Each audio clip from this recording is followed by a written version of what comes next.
Saudações tricolores, sejam bem-vindos ao canal Máquina Tricolor. Eu me chamo Leandro Goulart e sou torcedor da primeira e mais importante instituição futebolística desse país. Voltei com mais um vídeo e agora é para falar sobre essa questão aí toda envolvendo o fraco comparecimento da torcida do Fluminense no próximo jogo de domingo contra o Vasco às 6 horas no Maracanã, tá bom? Mas antes de falar sobre esse tema, já vou me adiantando aqui pedindo para a galera se inscrever. Faltam 40 inscritos para o canal bater 2.000, será um número muito expressivo. Peço para a galera dar o like, o pessoal ouviu aí a minha solicitação e atendeu, os últimos vídeos tiveram ótimos likes, peço que continuem dando. Compartilhe aí nos grupos de WhatsApp os vídeos com os amigos para estar divulgando o canal e dar essa força para o canal continuar crescendo. E mandem ver nos comentários, outra coisa que a galera fez muito também, que foi mandar ver nos comentários. Agradeço não só a torcida do Fluminense, como a torcida do Vasco. Mas o recado hoje é para a torcida do Fluminense. Na verdade não é nem um recado, o diálogo, tá? Procurei ouvir bastante gente aí, acabei de ouvir agora, ver um vídeo do Leandro Quintela, do Resenha Tricolor, que é um cara que eu admiro muito, gosto muito de ouvir a opinião dele, um cara inteligentíssimo. Vi Gabriel Amaral, vi André do Sentimento Tricolor, vi Lessa, conversei com amigos, acompanhei grupos de WhatsApp para ver o panorama e decidi gravar esse vídeo hoje para dar uma luz para vocês, dar minha opinião sobre tudo o que está acontecendo. Beleza? Então vamos embora, Fluminense A? Vamos com tudo. Gente, eu vou contextualizar, tá, algumas coisas aqui e também vou exemplificar, usar exemplos aí não só do Fluminense, mas como de outros times, tá bom? Para que vocês possam ter um entendimento melhor de tudo que eu vou falar. Eu vou dar uma olhada para baixo aqui, porque eu anotei apenas os tópicos, só para não esquecer, tá?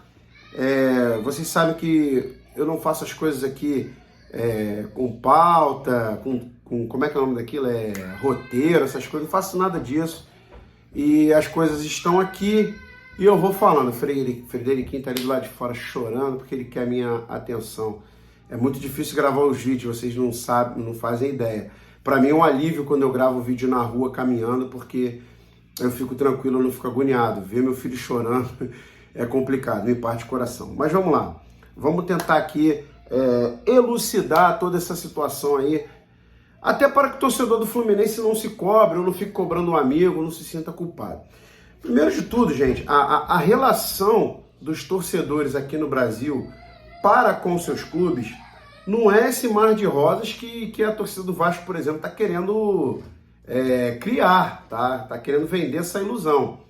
A relação do torcedor brasileiro com seu clube aqui no Brasil, ela é baseada na relação consumidor, empresa, cliente, comércio, é por aí. O torcedor aqui, basicamente, ele é um cliente. Caramba, Leandro, onde você quer chegar com isso? Cara, o que eu quero dizer é o seguinte, se o time vai mal, a torcida chega junto. E aí eu estou me referindo a todos os desdobramentos que envolvem essa relação. Presença no jogo, sócio-torcedor, compra de material, caravanas, tudo que está envolvido ali na relação torcedor-clube depende do bom momento do clube. Aqui, basicamente, a relação é essa. Não fiquem aí vocês achando que esse teatro, esse cenário que a torcida do Vasco está querendo criar em cima de um jogo que vai acontecer e que a torcida deles vai estar maior do que a nossa, é a realidade do futebol brasileiro. Até porque de demonstração de amor em relação ao que eles estão fazendo, não tem nada. Eu já vou enumerar os motivos aqui que estão levando eles a ter toda essa empolgação para comparecer esse jogo. E vocês já devem até saber também. E só deixar bem claro uma coisa, aqui no meu canal não tem hipocrisia, não tem clubismo, como muitos vascaínos alegaram aí nos comentários. Se eu tiver que bater na minha instituição, na direção do meu clube, na comissão técnica, no jogador, na minha torcida, eu vou bater. Se eu ver alguma coisa errada, eu vou falar. Como eu já falei aqui, teve um vídeo meu onde eu disse que a torcida do Fluminense está estragando o Fla-Flu por ela não comparecer. E tudo que eu falei nos vídeos, o que eu vou falar hoje aqui, é fato. Quem está duvidando do que eu estou falando, ou quem não tem conhecimento do que eu estou falando, é só pesquisar na internet, seja no YouTube ou no Google. Não estou inventando nada da minha cabeça, tampouco estou criando mentira, tá bom? Então a relação aqui é baseada nisso. E aí eu vou dar alguns exemplos para vocês aqui. Vamos ficar na Inglaterra e na Argentina. Na Inglaterra, lá tem um costume do torcedor, assim que abre a temporada, comprar o carnê para todos os jogos. Não sei se vocês sabem, mas na Inglaterra, a média de público da terceira divisão, da quarta divisão, é superior à da Série A do Campeonato Brasileiro. Lá, jogos da terceira e quarta divisão são com estádios lotados a temporada inteira. E eu separei um exemplo para vocês aqui, que é o exemplo do West Ham, time da capital de Londres, famoso por conta daquele filme dos Hooligans, que nem é um time grande de Londres, tá? Os grandes de lá são o Arsenal e o Tottenham. E o West Ham, ele assumiu a administração, ele ficou com o Estádio Olímpico de Londres para ele. Após a Olimpíada de 2012, ele optou por assumir a administração do estádio. No estádio do Olímpico de Londres cabe aproximadamente 65 mil torcedores, 62 mil e pouco, mas vamos arredondar para 65.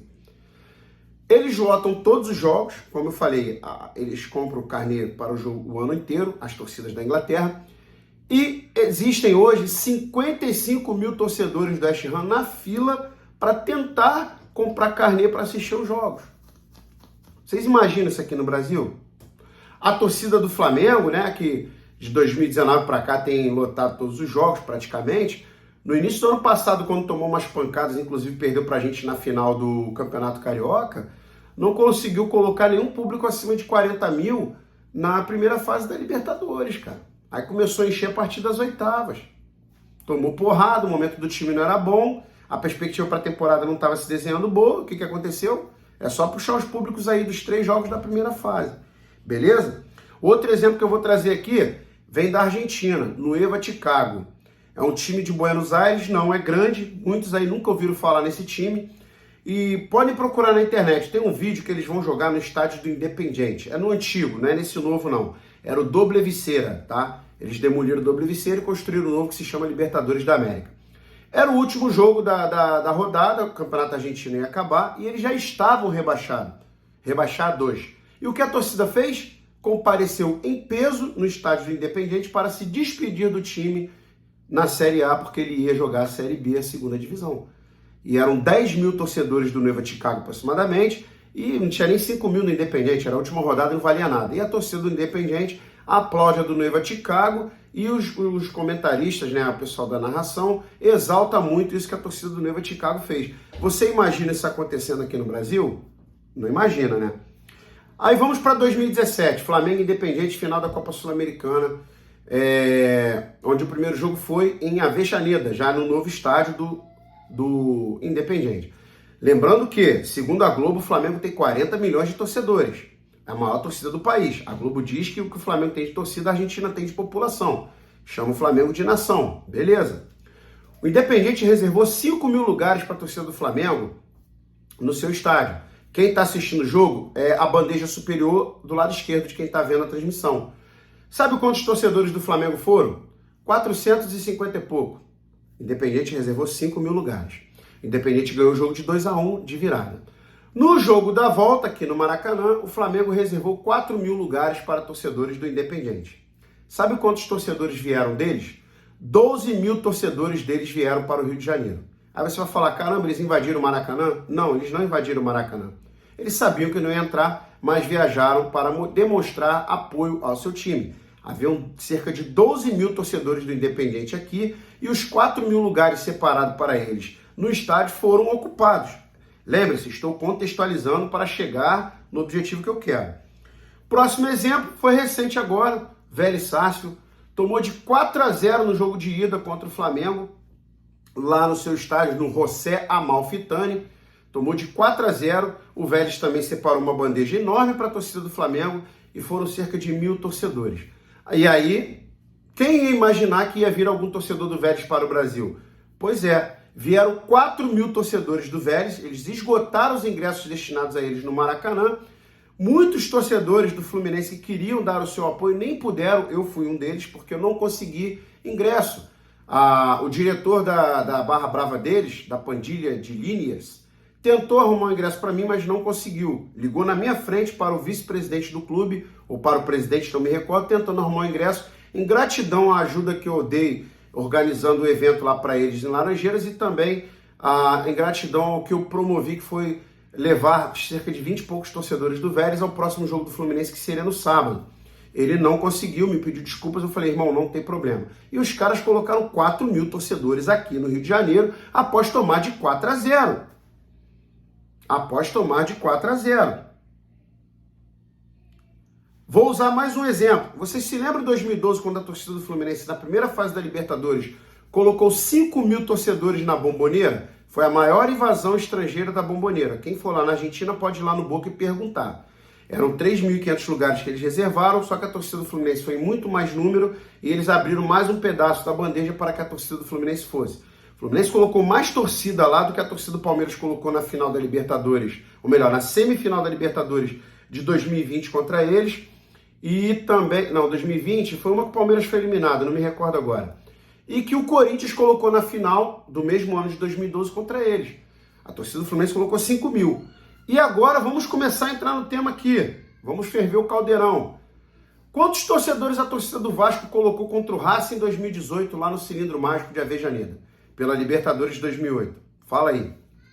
Alguém sabe aqui de alguma invasão da torcida do Vasco lá? Botou quase ninguém, gente. Tinha meia dúzia de gato pingado. Tiveram a oportunidade de mostrar sua força, que eles tanto falam que tem. Lotaram o espaço destinado lá em Avejaneda? Fizeram uma invasão em Buenos Aires? Não fizeram. A torcida do Vasco tem falado, né, que a gente não comparece em clássico, a gente vai engolir vocês nesse clássico. E os próprios torcedores do Fluminense abraçaram essa ideia, né, que a gente não vai em clássico e tudo mais. Cara, a presença da torcida do Vasco nos clássicos aí ultimamente é minúscula. Eu não vou nem ser canalha de falar que isso é um privilégio deles, não é, porque, repito, a relação aqui do torcedor com seus clubes é de cliente. Se o time está bem, a torcida vai. Se o jogo não tem interesse, a torcida não vai. Se o momento é ruim, a torcida não vai. E aí eu separei aqui alguns números, aí eu tive que anotar para mostrar para vocês. Repito, quem estiver duvidando pode pesquisar na internet. A semifinal do Vasco, em 2019, no Carioca, foi contra o Bangu, no Maracanã. Sabe qual foi o público? 18 mil torcedores. Numa semifinal foi Vasco e Bangu, na outra foi Fluminense e Flamengo. O jogo, aí na final, o Vasco fez a final com o Flamengo, o jogo da ida, o primeiro jogo, foi no Engenhão. O Vasco colocou lá e deu 10% para a torcida do Flamengo. Foram 4 mil flamenguistas ali no setor sul. Sabe qual foi o público no Engenhão? Na final do Campeonato Carioca. 10 mil torcedores, ou seja, 6 mil vascaínos, 4 mil flamenguistas que eram visitantes. Aí no segundo jogo, foram 48 mil torcedores. Pode botar a imagem aí no YouTube que vocês vão ver. Se tinha 3 mil vascaínos, eram muito. 45 mil eram flamenguistas. Cadê a torcida do Vasco? E eu lembro desses dados todos aí que eu tô falando, gente, porque eu tenho um grupo, inclusive que o Euriquinho tá, que quando um deslize que a torcida dá ou que a instituição dá, a gente já vai em cima. Então fica muito marcado os vacilos. E é cobrado lá no grupo, na zoação. Aí na final de 2017, vocês devem lembrar, a gente perdeu o primeiro jogo e terminamos o jogo cantando que seríamos campeões. Aquela música que a gente canta, seremos campeões. E no segundo jogo, mesmo após perder a primeira partida, né, a gente foi em peso ao Maracanã. Maracanã lotado, a torcida do Fluminense compareceu em peso e deu um espetáculo naquele jogo que até os 45 a gente estava levando para os pênaltis, teve aquele gol irregular, onde o Hever fez uma falta clara no Henrique. Nos dois jogos da semifinal de 2022, a torcida do Vasco foi simplesmente minúscula contra o Flamengo. Minúscula. Podem puxar as imagens aí e puxar os públicos. Se juntar os dois jogos, não deu 6 mil vascaínos. Eu estou aqui sendo muito generoso, colocando 3 mil em cada jogo. Em 2017, teve a semifinal entre Fluminense e Vasco. Tá? Tava pau a pau. E sabe qual foi o público? Foram 20 mil torcedores. Naquele jogo que o Fluminense massacrou o Vasco por 3-0. Foram 20 mil torcedores, tinha 10 mil para cada lado. É privilégio só do Fluminense? Aquele jogo tinha um apelo? O Campeonato Carioca a gente sabe que já perdeu interesse há muito tempo, gente. O único jogo que tem probabilidade de lotar é o último, o da final. E só para não dizer que você está atacando o Vasco, eu não estou atacando ninguém, só estou aqui dialogando com a minha torcida e mostrando que nem tudo que reluz é ouro, nem tudo que balança cai. Não compre essa ideia. A outra semifinal de 2017 foi Flamengo e Botafogo. Fluminense e Vasco foram 20 mil torcedores e Flamengo e Botafogo foram 17 mil torcedores. Agora eu trouxe um dado interessante para vocês aqui. Deixa eu só conferir alguma coisa aqui. Tá faltando só uma coisa. Beleza, mas antes eu vou trazer um dado interessante para vocês aqui. Na Sul-Americana de 2017, o Fluminense estreou contra o Liverpool do Uruguai. O jogo foi 2-0. Eu tava lá. Você sabe qual foi o público daquele jogo? Primeira rodada da Sul-Americana de 2017. O Fluminense tinha perdido o Unimed, perdeu a Adidas, estava naquela draga, enfim. Aquele público foi de 37 mil torcedores, quase 40 mil torcedores na primeira rodada da Sul-Americana contra o Liverpool do Uruguai. E você lembra qual foi o público contra a LDU, que a gente ganhou de 1-0 o gol do Scarpa? Eu estava lá. Vocês lembram qual foi o público daquele jogo? Não lembra? Pois eu vou falar. Quase 50 mil torcedores foram assistir Fluminense e LDU. Maracanã recebeu um excelente público. Então essa historinha que a torcida do Fluminense não comparece, isso é balela, cara. O que vale para minha torcida, vale para do Vasco, vale para do Botafogo e também vale para do Flamengo. Estão enchendo o estádio porque o momento tá bom, muita grana entrando, muita contratação bombástica, títulos acontecendo, a imprensa tratando o Flamengo nos seus programas como se fosse um time da Champions League, inclusive dizendo que, fazendo 11-11 com o Real Madrid, dizendo que o Flamengo leva vantagem, é nesse nível aí o tratamento da imprensa. Então é óbvio que você vai ter uma torcida super empolgada para ir aos jogos. E agora, para a gente finalizar o vídeo, eu vou fazer um comparativo aqui bem interessante. Os vascaínos falaram muito, que a gente está sofrendo, que isso, que aquilo outro, o momento não é bom. Então, não, o momento de vocês é bom. Pode não estar acontecendo agora, concreto, mas há uma perspectiva muito boa. Primeiro, vocês voltaram da Série B. Vocês foram comprados e estão com grana para contratar. Vocês contrataram muitos jogadores, e bons jogadores, por sinal. Alguns excelentes jogadores. Vocês não jogam no Maracanã. Vocês não ficam expostos a esse constrangimento de jogar em Maracanã vazio simplesmente por quê? Porque vocês são fodões? Não, vocês não jogam lá, pô. Então vocês não ficam expostos. Vocês só jogam lá jogos chaves, jogos eventos. Então vocês não vão ter a exposição que o Fluminense tem. E aí, quando tem um jogo do Vasco no Maracanã como esse, é uma oportunidade para muitos torcedores que gostam de assistir um jogo no Maracanã ir. E aí pega o momento de empolgação atual de vocês, que estão voltando para a Série A. Como o Botafogo viveu no passado, colocando vários públicos legais no Engenhão, vai acontecer isso. E aí, vou citar aqui, fazer um paralelo. Só lembrando que em 99 a torcida do Fluminense deu demonstrações e mais demonstrações de amor para um time que a imprensa falava que ia acabar, tá bom? Em 2009, a gente tinha 1% de chance de escapar do rebaixamento. E sabe o que a gente fez? A gente sabia que o time ia ser rebaixado. Acabou não sendo, né? A gente lotou todos os jogos que teve no Maracanã. Quem vai se lembrar aí, quem é da minha idade ou mais novo, vai se lembrar disso. A gente lotou todos os jogos do Maracanã. Empurrou o time rumo a uma arrancada que foi a maior arrancada da história do futebol brasileiro. Foi a maior arrancada mais espetacular que todo mundo aqui já viu. 1% de chance. Aí em 2015 vocês estavam patinando no Campeonato Brasileiro, já terminaram o primeiro turno na zona do rebaixamento. Sabe o que vocês fizeram no segundo turno? Vocês lotaram todos os jogos para salvar? E olha que vocês jogam hoje no ar, é só botar 18 mil lá todo jogo, vocês iam lotar. Vocês não lotaram. E quem está duvidando do que eu estou falando, vai lá, vê qual foi a rodada do Vasco e Fluminense, que vocês colocaram no Engenhão, dando 10% pra gente, vê o público. Foram 14 mil torcedores. O Vasco precisando escapar do rebaixamento. Vocês colocaram no Engenhão, deram 10% pra gente e foi 14 mil torcedores. Ou seja, 4 mil torcedores pro Fluminense, 10 mil para vocês. A minha torcida de 2009, com 1% de chance de rebaixar, aliás, de escapar do rebaixamento, lotou todos os jogos. Vocês fizeram isso em 2015? Eu não vou ficar falando mais aqui porque eu não quero entrar em guerra com vocês, cara. Meu objetivo nem é atacar vocês. Meu objetivo é mostrar para minha torcida que não é essa a realidade que estão querendo vender sobre a nossa torcida e sobre a torcida do nosso rival, o Vasco, para não ficar caindo em pilha. Com esse vídeo aqui, eu estou proporcionando material farto para que o tricolor olhe para a cara do Vascaíno e fale: meu amigo, não vem de lorota para cima de mim, não. Não vem de guerre-guerre pro meu lado que vai se atrasar. Parabéns aí pelo seu momento, parabéns por esse jogo ter muita importância para sua torcida. Para minha torcida esse jogo não tem apelo, vocês vão ser maioria, beleza, show de bola. A rivalidade não acaba aqui, os jogos não acabam aqui. É isso. Tá aí mais um vídeo falando sobre todo esse tema que está acontecendo, tá bom? Quero dizer também que não estou botando o dedo na cara de ninguém cobrando presença no estádio. Eu não sou desse tipo, não faço isso. Muita gente me cobra que eu faça isso, mas eu não vou fazer. E todo mundo sabe que eu sou sócio torcedor, aliás, eu sou sócio proprietário do clube. Vou a todos os jogos, pago 4 sócios torcedores, vou ao jogo do Fluminense em outro estado, vou aos jogos do Fluminense fora do país, mas mesmo assim eu não me acho no direito de cobrar que o torcedor do Fluminense vá para o jogo. Porque, meu amigo, quem sabe a fervura da panela é a colher. Só quem sabe da sua situação, do seu bolso, é a própria pessoa. Não sou eu que vou julgar ninguém. Se o cara achar que tem que ir pro jogo, vá. Se o cara achar que não tem que ir, o problema é dele. Tá beleza? Espero que tenham gostado do vídeo. Amanhã eu volto com mais um vídeo aí, de preferência tratando sobre esse tema, tá beleza? Mais uma vez, saudações tricolores e fiquem todos com Deus.